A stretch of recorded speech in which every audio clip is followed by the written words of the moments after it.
Bonjour Christine, Bonjour Marie-Christine. j'aurais voulu aborder aujourd'hui la thématique de la perversion narcissique dans la sphère professionnelle. Quels sont les comportements, les attitudes qui pourraient permettre à la personne d'identifier justement la prédation d'un pervers narcissique? Hmm. Oui, donc les comportements pervers narcissiques au travail sont des comportements de mise sous emprise et cette emprise, elle vise à éloigner quelqu'un pour éviter de se sentir menacé par l'autre. En fait, le pervers narcissique se sent menacé par toute personne qui peut lui faire de l'ombre. Et donc, cette attitude, elle apparaît par exemple, l'attitude de diviser l'entourage pour régner. Et cette division, elle se traduit par le fait de monter les uns contre les autres et d'isoler la victime de l'entourage pour monter l'entourage contre elle. Et donc il y a du dénigrement, il y a de la culpabilisation, des menaces aussi, du chantage, une minimisation de la violence et une dramatisation de la moindre erreur de la victime. Tout cela fait partie d'une stratégie de mise sous emprise et qui est un harcèlement croissant avec le temps. Donc tout ce qui est micro-agression verbale, j'ai l'impression que bien souvent on minimise ces micro-violences. Donc le but de déstabiliser, c'est assez difficile à comprendre lorsqu'on est dans un domaine professionnel et que c'est les responsables qui demandent une rentabilité, qui demandent de se remettre en question, qui demandent à avoir des comportements optimaux et qui, quelque part, par ces techniques d'emprise, y déstabilisent. Quel rapport peut-on faire émotionnellement avec la déstabilisation du pervers narcissique? Bien, la déstabilisation, elle n'est pas seulement au niveau verbal, elle est au niveau non verbal. Et c'est une déstabilisation qui est souvent imprévisible. C'est une façon finalement de mettre l'autre sous terreur sans qu'il s'en rende compte.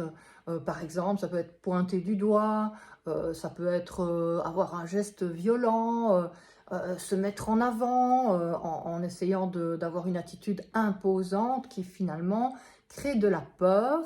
Et c'est souvent, malheureusement, les gens ne s'en rendent pas compte, mais ça a un effet d'intimidation et donc de mise sous emprise. Donc c'est une atteinte au système nerveux. Voilà, exactement, c'est cette menace, ce danger non verbal, eh bien, le système nerveux le perçoit et ça peut entrer, la personne peut entrer en état de figement. Et pourquoi est-ce qu'on dit que le pervers narcissique est un tueur silencieux? Alors, le pervers narcissique est un tueur silencieux dans la mesure où il détruit petit à petit, on dit c'est une destruction à petit feu, l'identité de sa proie. Et cette destruction, elle se fait au niveau psychologique, mais au niveau de toutes les ressources. La victime s'épuise par l'effet du stress chronique et le burn-out est souvent là comme l'aboutissement de ce stress chronique. Et s'il n'est pas soigné, eh bien, ça amène finalement une dépression avec une auto-dévalorisation, de la culpabilisation, une fatigue qui s'installe de plus en plus et un repli sur soi. Comment le pervers narcissique parvient-il à tromper les foules en faisant croire qu'il a de l'empathie ou qu'il est resté quelqu'un de simple et d'accessible? Comment est-ce que le pervers narcissique s'y prend? Mhm. Oui, ça c'est un autre aspect très important dans la perversion narcissique, c'est la séduction. Et cette séduction, bien, elle se fait, comme on vient de le dire, sur le plan non verbal aussi bien que sur le plan verbal.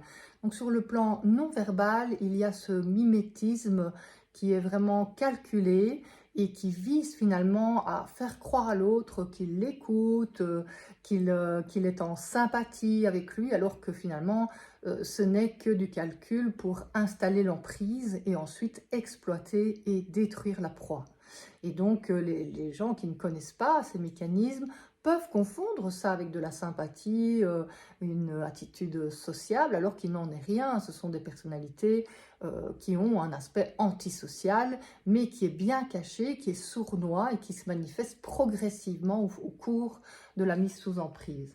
Donc, dans la relation avec un pervers narcissique, il y a toujours des indicateurs corporels. Quand on avait été coupé de son ressenti corporel, il y a généralement des indicateurs que notre société, étant donné la façon dont elle s'y prend, occulte finalement ses sensations corporelles. La victime va mettre ça de côté parce que justement, on va lui dire que c'est elle qui est trop sensible ou que c'est elle qui est trop vulnérable ou qu'elle est, il y a un terme particulier, qu'elle est susceptible. La personne qui est coupée de ses émotions, qui est coupée de son corps, n'a malheureusement plus ce mécanisme de détection. Oui, souvent, malheureusement, les victimes sont déjà dans un état de stress post-traumatique complexe. Ça arrive souvent que les victimes sont coupées de leur corps à cause de traumatismes de l'enfance. Et donc, quand on est coupé de son corps, quand on n'est pas connecté à soi, à ses sensations, on n'a plus les signaux de repérage parce que nos émotions, nos sensations sont vraiment les meilleurs signaux finalement de repérage qu'on a affaire à un danger et on est vraiment dans une situation de danger avec un pervers narcissique. Et c'est donc très important quand on sait ça de travailler sur soi pour se reconnecter à son corps, à ses sensations et pouvoir se donner confiance, retrouver confiance en soi, en ses sensations, signal d'un danger. Et donc la peur qu'on peut ressentir au contact d'un pervers narcissique est tout à fait légitime puisqu'il y a un réel danger. Ce qu'il ne faut pas confondre avec une peur qui vient des traumatismes antérieurs. Là, cette peur, elle est plutôt liée au passé. Mais dans la relation pervers narcissique, il y a une peur qui est liée au danger réel dans le présent. Et la peur peut être revenir finalement en amour. La peur du temps passé pourrait être réactivée par le comportement d'un pervers narcissique. Oui. Donc ça décuple. Voilà, c'est exactement ça. Donc la peur dans le présent peut être décuplée parce qu'il y a aussi les peurs antérieures qui peuvent être redéclenchées. Le trauma du passé peut revenir à la surface et donc rendre encore plus difficile la capacité à faire face au danger. Et les victimes sont de plus en plus dissociées, coupées d'elles-mêmes et donc manipulables. Et c'est comme ça qu'on comprend des phénomènes de complicité, parfois qui ne sont pas du tout perverses, mais qui sont liées au fait que la personne a peur. Et cette peur dirige la personne. Elle n'a plus la capacité de prendre le recul, de réguler ses émotions pour pouvoir contre-manipuler. Donc c'est comme ça que le pervers narcissique arrive à faire des alliés finalement, à faire régner la terreur. Le bras droit va commencer à s'allier à ce qui est prôné par le responsable et il va reprendre finalement le même rôle. Il va remettre sous pression également. Comment repérer finalement que ça peut faire de victimes? Le pervers narcissique va prendre son bras droit pour faire passer ses messages, il va le mettre sous stress et ce bras droit va inévitablement, puisqu'il est sous stress, transférer finalement cet état sur le personnel ou sur les collègues. Donc comment est-ce qu'on peut identifier finalement, parce que si on a une ou deux qui se rendent compte qu'il y a un noyau qui est devenu un noyau pervers, agit main dans la main contre finalement les personnes qui sont sur le terrain. Oui, donc là c'est important de repérer justement ces phénomènes de complicité qui peuvent être soit liés à la peur, donc la peur par exemple de perdre son emploi, la peur d'être soi-même l'objet du harcèlement, etc. Et donc c'est très important de différencier cette peur d'une complicité perverse qui serait liée par exemple à de la corruption ou le désir de pouvoir. Là on est dans un autre cas de figure, hein, mais s'il s'agit de peur, bien là c'est très important justement de créer un dialogue avec l'entourage, de chercher des alliés pour essayer de favoriser une ambiance de sécurité. Et donc, plus les personnes se regroupent et ouvrent le dialogue, plus elles sont fortes pour pouvoir faire face à cette emprise du pervers narcissique et à ce noyau pervers. Et on voit également l'entourage qui ne vient pas en aide à la victime, justement par la peur, vu que le pervers narcissique utilise le harcèlement à tout sens, harcèlement moral, harcèlement psychologique, parfois harcèlement sexuel, parce que ça va quand même de pair, et ça on l'oublie trop souvent, que dans la perversion narcissique, il y a quand même des comportements prédateurs sexuels également. Mais comment est-ce qu'on peut expliquer que l'entourage observe les violences, micro-violences, et qu'elle n'intervient pas? Eh bien, c'est ce qu'on appelle le syndrome de Stockholm. Donc, ce syndrome de Stockholm a été observé lors d'une prise d'otage à Stockholm. Et en quelques jours, finalement, les victimes ont commencé à sympathiser avec l'agresseur. Et donc, on a compris alors a posteriori que cette sympathie, elle est liée à la peur de mourir. Et cette peur de mourir amène alors une tentative de sympathiser, de protéger l'agresseur pour ne pas mourir. Et donc, on a appelé ça le syndrome de Stockholm. Et avec les pervers narcissiques, c'est exactement ce qui se passe, puisque les victimes sentent intuitivement qu'elles sont en danger, même si elles ne le conscientisent pas. Et cette peur de mourir par l'attaque de l'identité récurrente et violente, eh bien, finalement, elle amène à sympathiser avec l'agresseur. Et donc, c'est ainsi que le pervers narcissique se cherche et trouve des complices dans son entourage professionnel pour prendre le pouvoir, diviser et régner. Et pour utiliser finalement les ressources qu'il n'a pas, c'est-à-dire l'empathie, la capacité humaine, capacité à créer du lien. Quelles autres ressources utilise-t-il? Financières également? Oui, donc le pervers narcissique, il cherche à exploiter l'autre sous tous ses aspects. Donc, bien sûr, il va utiliser les complices pour s'approprier les ressources, donc qu'elles soient financières, qu'elles soient matérielles, qu'elles soient psychologiques, émotionnelles ou même relationnelles. Et donc, c'est toujours davantage de pouvoir pour lui. Ce n'est que de la prédation. Et il y a les miettes pour le personnel, donc pour les personnes qui sont dans l'entourage. Et là, ça me fait penser à ce besoin dans la pyramide de Maslow, le besoin d'appartenance et le besoin d'être reconnu dans son travail. Est-ce qu'il n'y a pas aussi ce facteur-là qui active finalement les victimes à continuer, à essayer, malheureusement jusqu'au burn-out, de donner satisfaction à un pervers narcissique qui de toute façon sera toujours un éternel enfant insatisfait, qui sera toujours tyrannique finalement. Est-ce qu'il n'y a pas ce phénomène chez la victime qui recherche cette reconnaissance et ce besoin d'être reconnue pour ce qu'elle fait? Oui, c'est sûr que la victime a souvent une blessure narcissique, une blessure qui est liée au passé. Il y a des traumatismes dans le passé qui n'ont pas été soignés, mais il y a aussi, de toute façon, dans l'entourage du pervers narcissique, il y a de toute façon cette blessure de reconnaissance, puisque finalement, le pervers narcissique, il ne donne aucune reconnaissance. Et donc, l'être humain a un besoin vital de reconnaissance positive. Et comme le pervers narcissique n'en donne pas, sauf évidemment s'il veut flatter par intérêt et instrumentaliser quelqu'un, mais sinon, il ne donne pas de reconnaissance. Et donc, les gens qui vivent au contact d'un pervers narcissique, eh ben, elles sont privées de cette reconnaissance, en distinguant bien ça des moments où il y a instrumentalisation et donc flatterie, mais en dehors de ça, il prive l'autre de reconnaissance et donc c'est une stratégie d'emprise, ne pas donner de reconnaissance positive pour affaiblir l'autre, pouvoir l'exploiter et le détruire.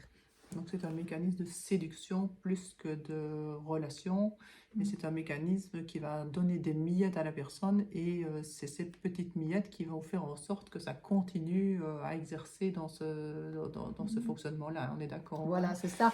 Oui, donc c'est des petites flatteries de temps en temps, mais globalement, il n'est pas capable de donner de la reconnaissance, ni de l'amour, finalement, le pervers narcissique est incapable de s'intéresser aux besoins de l'autre. Donc, s'il le fait par moment, c'est juste par stratégie, comme tu le dis.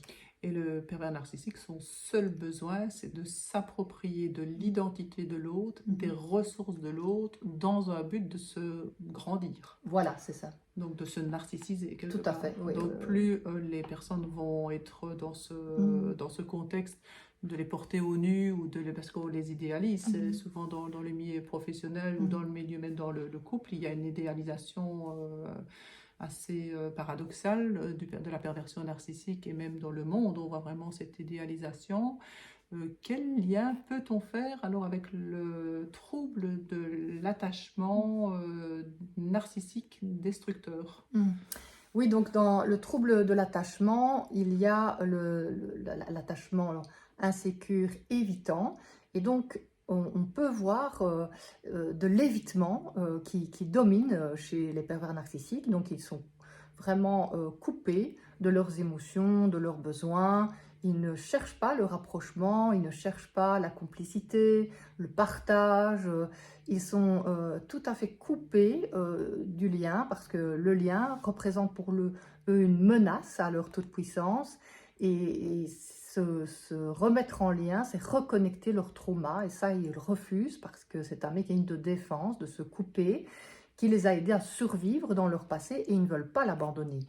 En plus, il peut y avoir de la désorganisation, donc un trouble de l'attachement insécure désorganisé, c'est-à-dire finalement, c'est une relation fusionnelle avec des allées et venues, prendre, jeter, et on voit ça souvent que les victimes comme l'agresseur peuvent tantôt se rapprocher, tantôt s'éloigner, et donc c'est fait avec une grande intensité, et donc voilà, ça amène beaucoup de dysfonctionnements relationnels. Donc le pervers narcissique matérialise toute relation assujettie et se sert de l'autre comme un objet à satisfaire ses désirs. C'est Exactement, hein, oui. Oui, donc l'autre est un objet et donc il est une ressource au sens matériel. Il ne voit pas l'autre comme une personne, mais comme une ressource, un objet ressource qu'il va exploiter et détruire dans la vie professionnelle. Pourquoi veut-il détruire? C'est assez paradoxal puisqu'il en a besoin de ces ressources. Pourquoi est-ce qu'il veut détruire le pervers narcissique? Pourquoi est-ce qu'il veut détruire absolument l'identité de l'autre? Oui, c'est ce qu'on trouve dans les troubles de l'attachement désorganisé, c'est cet aspect destructeur qui est lié à une maltraitance qui vient de l'enfance. Donc la maltraitance qui peut être physique, mais qui peut être surtout psychologique, relationnelle, émotionnelle et parfois sexuelle. Pourquoi dit-on que notre société actuelle favorise la perversion narcissique au travail et dans toute sphère privée, professionnelle et médicale? Bien, je pense que c'est un phénomène de société, puisque notre société valorise d'abord la rentabilité à court terme, et donc le pervers narcissique se présente dans le monde professionnel comme quelqu'un qui a toutes les solutions pour être rentable à court terme, et sa façon très stratégique d'agir, de se mettre en valeur, de mettre en valeur ses projets, le rend très séduisant dans notre société axé sur finalement le profit, la rentabilité à court terme. Ensuite, il y a la dimension de l'image. Notre société est très axée sur l'image et donc le pervers narcissique sait se mettre en valeur, donner une image parfaite de lui puisqu'il est très mimétique dans sa manipulation. Il dit à l'autre tout ce qu'il veut entendre et donc là aussi il présente bien et notre société l'accueille à bras ouverts pour justement être encore plus performante et rentable. Et donc, ça correspond vraiment au mythe de notre société. C'est un mythe d'une croissance illimitée. Et le pervers narcissique va nourrir ce mythe en faisant croire que eh bien, cette croissance est illimitée. La dernière question, on va terminer avec qu'est-ce